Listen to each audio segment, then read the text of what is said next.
Views বাংলাদেশের special টকে আপনাদের সবাইকে আমন্ত্রণ। আমাদের সাথে আজকে যিনি এখানে বিশেষভাবে উপস্থিত আছেন তার সাথে অবশ্যই আপনাদের পরিচয় করিয়ে দিব। উনি হচ্ছেন কলকাতায় বাংলাদেশের ডেপুটি হাই কমিশনের প্রেস সেক্রেটারি হিসেবে আছেন তারেক চয়ন, এবং আজকে আমরা তার সাথে দ্বিপাক্ষিক যে সম্পর্ক আমাদের দুই দেশের সেই বিষয়টা কেমন যাচ্ছে এবং আগামী নির্বাচনে আসলে কি হতে যাচ্ছে বা কত আমাদের প্রত্যাশা কতটুকু পূরণ হবে এইসব সব বিষয়ে একটু আলাপ করব। তো শুরুতে যাচ্ছি। চয়ন, আপনাকে অসংখ্য ধন্যবাদ যে আপনি সময় করে আমাদের এখানে এসেছেন। না, আপনাকে এবং ভিউজ বাংলাদেশকেও অসংখ্য ধন্যবাদ আমাকে আমন্ত্রণ জানানোর। জি, শুরুতেই খুব একটা ব্যক্তিগতই বলা যেতে পারে যে প্রশ্নটা এরকম যে যতটুকু জানি আপনাকে, যে আপনি তো আসলে বাংলাদেশের মাটির মানুষ বা এখানকারই সাংবাদিকতা করেছেন বা এটাই আসলে এনজয় করতেন। তো সেখানে হুট করেই এই যে কূটনৈতিক একটা পজিশনে চলে যাওয়া বা দেশের বাইরে যে কাজ করা, তো এখানে তো নিশ্চয় দুই দিকের প্রেক্ষাপট বা একটা বিস্তর ফারাক আছে, বা আপনার যে অভিজ্ঞতা এই বিষয়টা নিয়ে একটু। আপু দেখুন, আপনার সাথে তো একটা ব্যক্তিগত যোগাযোগ দীর্ঘদিন ধরেই আছে, দীর্ঘ বছর, অনেক বছর ধরেই আপনার সাথে পরিচয় আছে। আপনি ভালো করেই জানেন যে আমি সাংবাদিকতা করতে চেয়েছি, শত প্রতিকূলতা সত্ত্বেও মাটি কামড়ে পড়েছিলাম এবং পরে থাকতে চেয়েছিলাম আরও অনেক দিন, যতদিন লাগতো, সমস্যা ছিল না সেই বিষয়ে। তো যেহেতু সরকার বা রাষ্ট্র আমাকে এই দায়িত্বটি দিয়েছে, সেই জন্য আমি সেটি পালন করার জন্য সেই দায়িত্বটি নিয়েছি। কিন্তু যতই বলুন, অনেকেই বলে থাকে যে কলকাতা তো খুব কাছেই, এপার বাংলা ওপার বাংলা, কিন্তু দেশ কিন্তু ভিন্ন ভিন্ন। বাংলাদেশ এবং ভারত দুটি আলাদা রাষ্ট্র। তো আমি তো কখনো আসলে, আপনি জানেন হয়তো, অনেক সুযোগ এসেছিল আমার, মানে তথাকথিত উন্নত বিশ্ব বলেন বা পশ্চিমা বিশ্ব বলেন, সেখানে থিতু হওয়ার বা পরিবার নিয়ে চলে যাওয়ার। তো আমি কিন্তু কখনোই সেটি করিনি। আমি বাংলাদেশেই ছিলাম, সেখানেই থাকতে চেয়েছিলাম। তো এখন কাজের প্রয়োজনে আমি সেখানে আছি।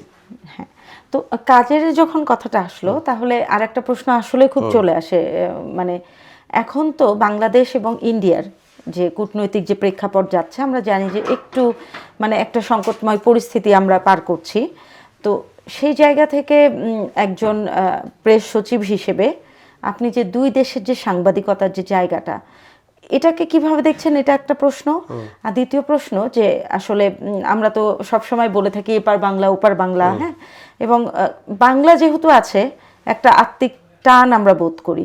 তো এই আত্মিক টানটা, এপারেরটা তো আপনি জানেন, ওপারেরটা কিভাবে আপনি দেখছেন এবং আমরা আরো মানে কিভাবে সামনে এগিয়ে যেতে পারি বা কাজ করতে পারি, সেই সুযোগ আমাদের আছে কিনা, এই বিষয়টা একটু। আমি দুটো প্রশ্নের উত্তর আলাদা না দিয়ে একইভাবে দিই। হ্যাঁ, এপার বাংলা বলুন ওপার বাংলা, যদিও দুটি ভিন্ন দেশ, আগেও বলছি, কলকাতা হলো একটি রাজ্য। ভারতের অনেকগুলো রাজ্য আছে, তার মধ্যে কলকাতা হলো একটি রাজ্য। কিন্তু যদিও এটি একটি রাজ্য, কিন্তু বাংলাদেশের সাথে ভারতের সম্পর্কের জায়গাগুলো যদি আপনি দেখেন, ভাষা বলি, সংস্কৃতি বলি, আপনার ভ্রমণ বলি, বা যদি মেডিকেল ট্যুরিজমও যদি আপনি বলুন, সব কিন্তু বেশিরভাগ কিন্তু হয়ে থাকে আদান প্রদানটা মানে বাংলাদেশের সাথে কলকাতার, হ্যাঁ, বা পশ্চিমবঙ্গের, ওয়েস্ট বেঙ্গলের, যদি আর একটু বড় পরিসরে বলি। তো সেই হিসেবে দুই দেশের মানুষের একটা সম্পর্ক আগেও ছিল, এটা অন্যরকম সম্পর্ক, সেটা আগেও ছিল, এখনো আছে। আমার ধারণা এটা সবসময় থাকবে, যতদিন এই দুই মাটি আছে, তো সেটা থাকবেই। তো তেমনি করে আপনি যদি সাংবাদিকদের কথা বলেন, আমাদেরও কিন্তু সাংবাদিকদের মধ্যে একটা পারস্পরিক মিথস্ক্রিয়া বা একটা আদান প্রদান এরকম থাকে। যেমন আমার অনেক বন্ধু আছে, আমার দিল্লিতেও, আমি যখন সাংবাদিক ছিলাম কলকাতাতেও আমার বন্ধু ছিল, দিল্লিতেও ছিল, গুজরাটে ছিল, বা বিভিন্ন জায়গায় ছিল। কিন্তু থাকে না যে একটা সম্পর্ক, ভাষাই তো মানুষকে অনেকটা আপন করে নেয়। তো যেহেতু ভাষাটা অভিন্ন, দুই বাংলার মধ্যে ভাষাটা অভিন্ন, তো আমি মনে করি যে পারস্পরিক আদান প্রদানটাও বেশি। তাদের সাথে আগে থেকেও আমার একটা যোগাযোগ ছিল, আর এখন তো আমার কাজই হলো আসলে এই, মানে একটা বড় দায়িত্বই হলো আমার পশ্চিমবঙ্গের মিডিয়া যারা আছেন, মিডিয়ার কর্মী বা মিডিয়া হাউসগুলো, তাদের সাথে একটা যোগাযোগ আছে, বা তাদের সাথে একটা ব্রিজিং করা, সম্পর্কের স্থাপন করা।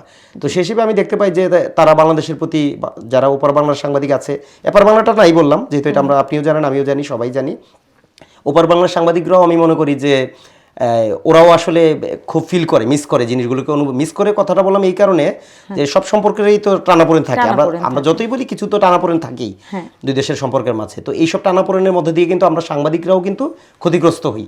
থাকে না যে একটা সাংবাদিক আসতো, হুট করে হয়তো চলে আসতো, সবসময় যে নিউজ করতে আসতো তা না। আপনার একজন বন্ধু বা আমার একজন বন্ধু পশ্চিম বাংলার সাংবাদিক আপনাকে ফোন দিল যে হ্যাঁ, যে আমি বন্ধে আছে, প্রচুর ছুটি আছে, আমি এদিকে আসবো, বা বাংলাদেশেরও একটা সাংবাদিক, বা আমরা কেউ গেলাম ঈদের সময় ছুটিতে হয়ে পারে, সেই যাওয়া আসাটা কিন্তু এখনো উল্লেখযোগ্য হারে কমে গেছে বা ওইটা নেই।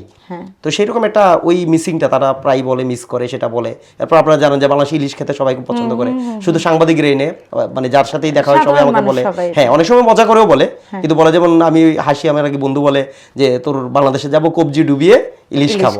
তো সে হয়তো কবজি ডুবিয়ে ইলিশ খাবে না, কবজি ডুবিয়ে ইলিশ খাওয়া সম্ভব না, কিন্তু এই যে মজা করা বা একটা ফিল করা, হ্যাঁ, তো এই কথাগুলোর মধ্যে দিয়ে এগুলো ভেসে আসে আমার মনে হয় আর কি। তো তাদের মধ্যে একটা আমি বুঝি যে একটা অনুভূতি জাগ্রত হয় এবং তারা খুব মিস করে এই জিনিসগুলো। হ্যাঁ, এটা কিন্তু আমরাও এদিকেও মানে হয় যে সাংবাদিকরা কিন্তু যাওয়া আসা করতেন, তো তারাও বলেন যে এখন আর ওই সুযোগটা মানে আগের মতো, বা হয়তো সুযোগটাও আছে কিন্তু কোথায় জানি এক ধরনের একটা বদ্ধ ইয়ে বোধ করছেন পরিবেশের ব্যাপারে।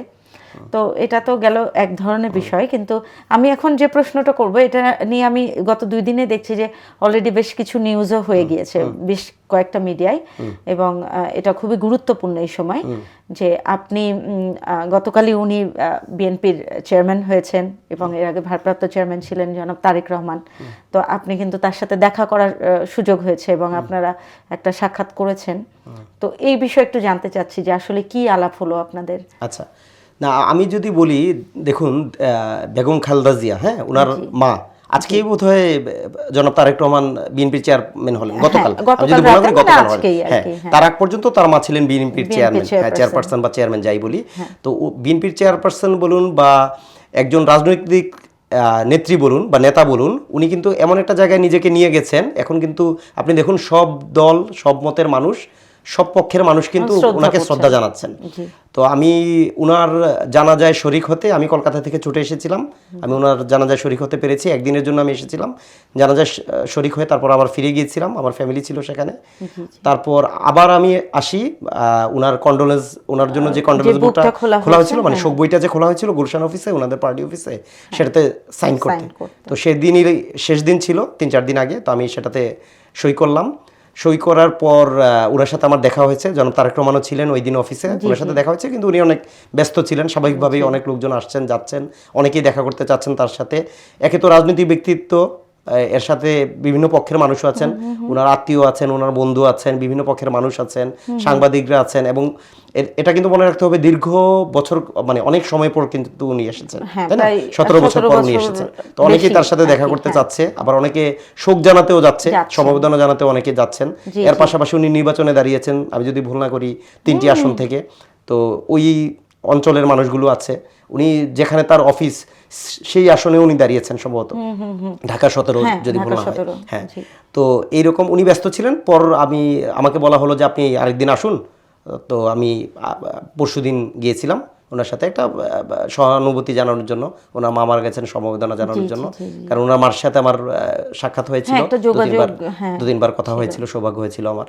তো আমি তার সাথে কথা বললাম, তারেক রহমানের সাথে আমার তখন পরশুদিন তার সাথে আমার সাক্ষাৎ হলো, দেখা হলো, কথা হলো। তো উনি আমার সাথে কথা বলেন, এবং আবারও ওনার আসলে বলতে হয় একটা বিষয় যে ওনার শারীরিক অবস্থা একটু, ওনার কণ্ঠ একটু অন্যরকম শোনাচ্ছিল, কারণ সম্ভবত ঠান্ডা বা সর্দি কাশিতে উনি ভুগছিলেন, যেটা আজকেও আমরা দেখেছি মনে যে মিডিয়ার সাথে মত বিনিময়ে।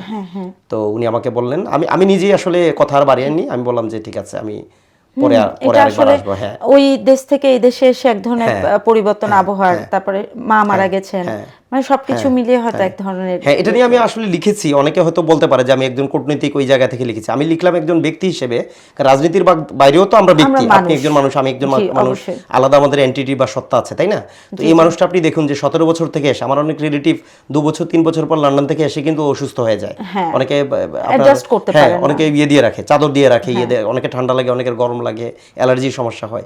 তো উনি কিন্তু সেই জায়গা থেকে, ওনার জন্য তো 17 বছর একটা দীর্ঘ সময়, তাই না? ওই সময় এসে উনি মানে আর প্রচুর মানুষের সাথে উনি দেখা করছেন, আমি তো দেখতে পেলাম, উনিও দেখা করতে চাচ্ছেন, উনি চাচ্ছেন দেখা করতে আসলে, এবং মানুষও চাচ্ছে দেখা করতে, উনিও চাচ্ছেন দেখা করতে, অনেকের সাথে দেখা করাচ্ছেন, হাত মেলাচ্ছেন, কথা বলছেন।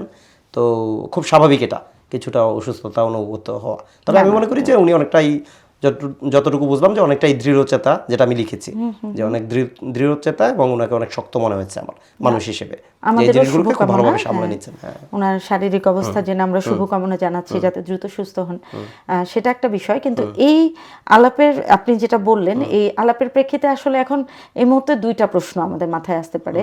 প্রথম প্রশ্নটা আসলে একটু ব্যক্তিগতই হতে পারে, সেটা হচ্ছে যে আপনি বলেছেন যে আমাদের যিনি সাবেক প্রধানমন্ত্রী ছিলেন এবং বিএনপির চেয়ারপারসন বেগম খালেদা জিয়া, উনি সদ্য প্রয়াত হয়েছেন এবং ওনার সাথে আপনার একটু যোগাযোগ ছিল বা দুই একবার দেখা হয়েছে, কথা হয়েছে। তো ব্যক্তিগত যদি স্মৃতিচারণা আপনার কিছু থাকে আপনি বলতে চান আমাদেরকে। না, ব্যক্তিগত স্মৃতিচারণ আমার যতটুকু মনে পড়ে, হয়তো অনেকবারই কথা হয়েছে, মানে খুবই অল্প সময়ের জন্য সালাম বিনিময় হয়েছে, আমি হয়তো সালাম দিয়েছি, উনি সালামের উত্তর নিয়েছেন, সেগুলো আমি বাদই রাখলাম। কিন্তু ওনার সাথে আমার 3 বার সাক্ষাৎ হয়েছে এবং কথা হয়েছে, মানে বেশ কিছুক্ষণ। একবার আমি যদি ভুল না করি, হয়তো সময়টা ভুল হতে পারে, 2012 কি 13 সালের দিকে একবার আপনার বৌদ্ধ ধর্মের কোনো একটা অনুষ্ঠান ছিল, বৌদ্ধ পূর্ণিমা বা কিছু। তো আমি ঢাকা ইউনিভার্সিটিতে থেকে বেরিয়েছি মাত্র তখন। তো আমার একজন টিচার ছিলেন, অধ্যাপক, আপনারা হয়তো চিনবেন, ডক্টর সুকুমল বড়ুয়া। সুকুমল বড়ুয়া উনিও এসেছিলেন, উনিও ছিলেন গুলশান অফিসে। তো বৌদ্ধ সম্প্রদায়ের সবার সাথে উনি আলাপ করছিলেন। তখন আমার সৌভাগ্য হয়েছিল কাছে থাকা, মানে বেগম জিয়ার কাছে থাকার। তখন বেগম জিয়া উনি নিজেই আমার সাথে, আমি সালাম দিলাম, উনি আমার সাথে কথা বললেন এবং হেসে মুখে কথা বললেন। ওইটাই সম্ভবত ওনার সাথে আমার প্রথম আলাপ বা কথা। তো ওনাকে কিন্তু খুবই আমার হাম্বল মনে হচ্ছে, খুবই ডাউন টু আর্থ। অনেকে বলে থাকেন যে উনি হয়তো কথা কম বলেন বা সবার সাথে মিশতে চান না, বা থাকে না, মানে ইন্ট্রোভার্ট টাইপ। হ্যাঁ, ওইরকম। কিন্তু আমার ধারণাটাই তার সম্পর্কে পাল্টে গেছিল সেদিন। তো এটা হলো একবার। আর দ্বিতীয়বার সম্ভবত আমি তখন সাংবাদিক শফিক রহমানের সাথে, আপনি জানেন যে লাল গোলাপ একটা অনুষ্ঠান ছিল, বাংলা ভিশনে প্রচারিত হতো, যেটা উনি অ্যারেস্ট হওয়ার পরে বন্ধ হয়ে গেল। তো আমি ওনার সাথে লাল গোলাপে কাজ করতাম, রিসার্চ টিমে ছিলাম। তখন শফিক রহমানের সাথে আমি একবার গুলশান অফিসে গিয়েছিলাম। তখন একটা রাজনৈতিক টানা পড়ে না, আমার মনে হয় 2015 বা ওরকম সময়টা হবে, 2015 বা 2016। তো তখন উনি ছিলেন, জনাব শফিক রহমান ছিলেন, আর আমার মনে পড়ছে এখন ডক্টর মামুন রহমান নামে একজন ছিলেন। উনি একজন চার্টার্ড অ্যাকাউন্টেন্ট, উনি লন্ডনে থাকতেন, দীর্ঘদিন লন্ডনে ছিলেন। পরে উনি বাংলাদেশে এসে রাজনীতি শুরু করার কথা ভাবছিলেন। উনি খুবই দুঃখজনক যে উনি করোনাকালে উনি মারা গেছেন, 2020 সালে প্রয়াত হয়েছেন। শফিক রহমান, মামুন রহমান আর আমি ছিলাম তখন। অনেকক্ষণ ওনারা ছিলেন, অনেকক্ষণ ওনাদের সাথে খালেদা জিয়ার আলাপ হচ্ছিল, কথা হচ্ছিল, মানে দুপক্ষেরই কথা হচ্ছিল। তা আমি সেখানে উপস্থিত ছিলাম। তো কিছু আমি আসলে সেটা হয়তো আরেকদিন স্মৃতিচারণ করবো, পরে কখনো আমি এটা বলবো। আর তৃতীয় আরেকবার দেখা হয়েছে, তখন হলো জিয়াউর রহমানের নামে, হ্যাঁ, শহীদ প্রেসিডেন্ট জিয়াউর রহমানের নামে যুক্তরাষ্ট্রের শিকাগোতে একটা রোডের রাস্তার নামকরণ করা হয়েছিল। সেটাও হয়তো ওই সময়ের দিকেই হবে, 2015-16 দিকে এরকম। তো তখন আমি সেটার মনোকমোচন তো না, মানে রাস্তার যে নামকরণ করা হয়েছে সেটা নিয়ে, হ্যাঁ, সেটা মানে ওইটার স্মরণে একটা গুলশান অফিসে একটা অনুষ্ঠান আয়োজন করা হয়েছিল। তো সেখানে আমি ছিলাম এবং সেটা খুব মজার স্মৃতি আসলে। আমি তখন খুব বয়সও কম ছিল। তো বেগম খালেদা জিয়া ছিলেন এবং তার আশেপাশে টেবিলে আরো কয়েকজন বসেছিলেন। মানে যারা বসেছিলেন তাদের আমার ধারণা 70 বা 80% এখন বিএনপির থেকে নমিনেশন পেয়েছেন, তাদের অনেকে হয়তো নমিনেশন পেয়েছেন এবং এমপি হবে। এবং আমি একদম মুখোমুখি ছিলাম, খালেদা জিয়া টেবিলের এক পাশে মধ্যমণি, আমি আরেক পাশে মধ্যমণি, যেটা আমার আসলে খুবই সৌভাগ্যবান আর কি। আমি তো ওইটা মনে পড়ে আর কি। আর এছাড়া আমি ছাত্র রাজনীতির সাথে যুক্ত ছিলাম এক সময়। তো তখন ওনার সাথে অনেকবারই হয়তো দেখা হয়েছে, সালাম দিয়েছি, সালামের উত্তর নিয়েছেন, সেরকম আর কি। আর যেটা হচ্ছে যে এখন দ্বিতীয় প্রশ্ন যে জায়গাটা সেখানে চলে যায়, সেটা হচ্ছে যে আপনি তো বিএনপির এখন বর্তমান যিনি চেয়ারম্যান হলেন জনাব তারেক রহমান, ওনার সাথে সাক্ষাৎ হয়েছিল। তো সাক্ষাতের বিষয়ে জানতে পেরেছি, কিন্তু এখন যে বিষয়টা সবচেয়ে গুরুত্বপূর্ণ, আপনি নিজেও বলেছেন যে উনি কিন্তু এই যে শারীরিকভাবে একটু সর্দি বা অসুস্থ বা ঠান্ডা লেগেছে, তারপরেও কিন্তু উনি থেমে নেয়। উনি ওনার যে প্রতিদিনের যে কাজটা, নেতাকর্মীদের সাথে যোগাযোগ করা বা রাজনৈতিক ক্যাম্পেইন চালানো, সামনে ভোট, মানে সবকিছু মিলে উনি পূর্ণ উদ্যমে কাজ করছেন। এগুলোর বাইরে আপু আরেকটা জিনিস কিন্তু মনে রাখতে হবে, তিনি কিন্তু সদ্যই তার মাকে হারিয়ে, ভাই মারা গেছে, তাই না? তার পরিবারের মধ্যে কিন্তু তার বাবাও অনেক আগে মারা গেছেন বা শহীদ হয়েছেন। তার ভাই নেই, তার মাও মারা গেছে, এটাও কিন্তু আমাদের মনে রাখতে হবে। আমি হয়তো শারীরিক দিকটাই বললাম, পাশাপাশি কিন্তু মানসিক দিকটাও কিন্তু আমাদের ভুলে গেলে চলবে না, তাই না? হ্যাঁ, সেটাই। মানে আসলে অনেক বছর পরে মার সাথে ওনার দেখা হয়েছিল, কিন্তু তারপরেও মানে তাকে হারাতে হলো। তো এগুলো তো আসলে অনেক মানুষের হচ্ছে অনেক ইয়ে যেতে পারে আর কি, মানসিকভাবে আপসেট থাকতে পারেন। তো সবকিছু মিলে কিন্তু উনি দমে যাননি, মানে পূর্ণ উদ্যমে কাজ করছেন। তো এই কাজটা তো আসলে করছেন সামনে যে নির্বাচন, সেটাকে কেন্দ্র করেই মূলত। তো এই যে নির্বাচনটা, এটা নিয়ে কি ভাবছেন যে এই নির্বাচনটা আসলে সামনে কি হতে যাচ্ছে, বা এই নির্বাচনের গুরুত্বটা কি আমাদের বাংলাদেশে এই বর্তমানের এই প্রেক্ষাপটে? দেখুন, নির্বাচনের কথা যদি বলি, আমাদের দেশটার নাম তো গণপ্রজাতন্ত্রী বাংলাদেশ, তাই না? অবশ্যই। তো আমরা একটা গণতান্ত্রিক রাষ্ট্র। হ্যাঁ, আমরা কিন্তু বলি যে আমরা গণতান্ত্রিক রাষ্ট্র। বিশ্বে অনেক রাষ্ট্র আছে, অনেক রাষ্ট্র হয়তো গণতান্ত্রিক না, কিছু রাষ্ট্র আছে গণতান্ত্রিক না, সেগুলোর কথা ভিন্ন। কিন্তু আপনি যদি গণতন্ত্রের কথা বলেন, গণতন্ত্রের বিকল্প অধিকতর গণতন্ত্র। হ্যাঁ, গণতন্ত্রের বিকল্প কম গণতন্ত্র, আরো বেশি গণতন্ত্র। গণতন্ত্রই গণতন্ত্রকে রিপ্লেস করতে পারে, আর কিছুই না। এটা হলো একটা জিনিস। আরেকটা হলো যে গণতন্ত্রের একটা প্রধান ধাপ হলো নির্বাচন, অবশ্যই, তাই না? কারণ হলো যে আপনি দেখুন, নির্বাচন নিয়ে অনেকেই অনেক কথা বলেন, কিন্তু আমি কিন্তু শুরু থেকেই বা সবসময় নির্বাচনের উপর গুরুত্ব দেই বা দিচ্ছি বা দিব। সেটা দিই এই কারণে যে প্রতিটি রাজনৈতিক দল কিন্তুই চায়। হ্যাঁ, আমি যখন ঢাকা ভার্সিটিতে ছিলাম, আমাদের একটা রাষ্ট্রবিজ্ঞানের কথা নামে একটা বই পড়তাম, আমাদের প্রফেসর ডক্টর এমাজউদ্দিন আহমেদ, তাকেও স্মরণ করছি, উনি মারা গেছেন, উনি আমাকে খুব স্নেহ করতেন। তো এমাজউদ্দিন, ওই রাষ্ট্রবিজ্ঞানের কথায় সম্ভবত লেখা ছিল, বা এরকম একটা, যদি ভুল না হয় আমার, যে রাজনৈতিক দলের সংজ্ঞায় আর কি, যে রাজনৈতিক দলগুলোর লক্ষ্য থাকে নির্বাচনের মাধ্যমে গিয়ে সরকার গঠন করবে। তো রাজনৈতিক দলগুলোর লক্ষ্যই তো থাকে যে যখন একটা দল গঠিত হয়, তার লক্ষ্য থাকে না, সবাই তো একটা ভিশন, মিশন, টার্গেট, গোল, উদ্দেশ্য, এগুলো নিয়ে কাজ করে যে কোনো কিছুর পেছনে, তাই না? তো একটা রাজনৈতিক দল, কিছু মানুষ সংগঠিত হয়ে রাজনৈতিক দল গঠনই কিন্তু করে যে আমি নির্বাচনের মাধ্যমে গণতান্ত্রিক রাষ্ট্রে, আমি কিন্তু আবারও বলছি, অগণতান্ত্রিক রাষ্ট্র, ফ্যাসিস্ট রাষ্ট্র, কর্তৃত্বপরায়ণ রাষ্ট্র, সেগুলোর কথা তো বলে লাভ নেই, তাই না? গণতান্ত্রিক রাষ্ট্রের রাজনৈতিক দলের লক্ষ্যই হলো যে আমরা রাজনৈতিক দল গঠন করব যেন নির্বাচনের মাধ্যমে ক্ষমতায় যেতে পারে।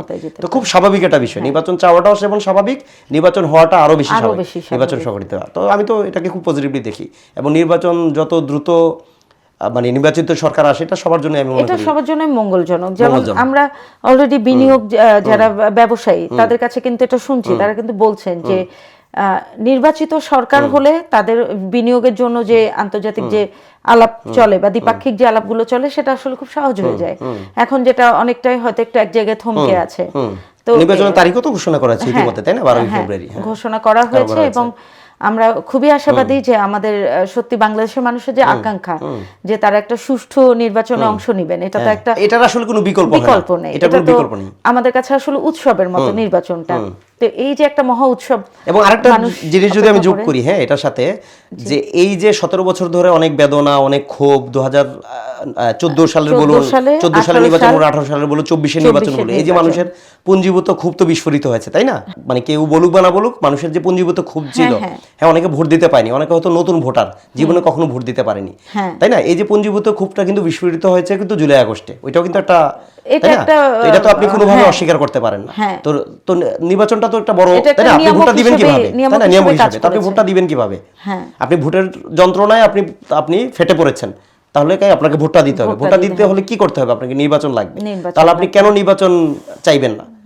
নির্বাচন চাইতে হবে। বাংলাদেশের মানুষ নির্বাচন চায়, এবং আমরা আশা করি যে খুব সুষ্ঠু একটা নির্বাচন হবে, এবং সেই নির্বাচনের মাধ্যমে আমাদের যে গণতান্ত্রিক প্রক্রিয়া বা আমাদের যে নতুন প্রজন্মের যে গণতান্ত্রিক আকাঙ্ক্ষা, সেটা বাস্তবায়িত হবে। মানে ডেমোক্রেটিক ট্রানজিশন যেটাকে বলছি আমরা, হ্যাঁ, সেটা যেন স্মুথলি হয়, মসৃণ হয়। এবং আমরা আসলে নির্বাচন তো শুধু দেশের সরকার নির্বাচিত হচ্ছে এটা না, আন্তর্জাতিক সম্প্রদায়ের সাথে আমাদের সম্পর্ক কি হবে সেটাও নির্ধারণ করে দিবে। তো সেটা নির্বাচিত সরকার থাকলে অবশ্যই খুব পজিটিভ হবে, এটাই তো আমরা আশা করি। তো সেই আশাবাদ ব্যক্ত রেখে আজকে আমরা এখানেই যেতে হচ্ছে আমাদেরকে, কিন্তু আমরা আশা করছি সামনে আবার আপনাদের সাথে আসবো, এবং অন্য হয়তো কোনো একটা বিষয় নিয়ে আলাপ করব। তারেক চয়নকে অসংখ্য ধন্যবাদ, ভিউজ বাংলাদেশের, আপনাকে অসংখ্য ধন্যবাদ, ভিউজ বাংলাদেশকে খুবই ধন্যবাদ আমাকে আমন্ত্রণ জানানো। ভালো থাকবেন আপনারা। জি, ঠিক আছে। জি, শুভ সন্ধ্যা।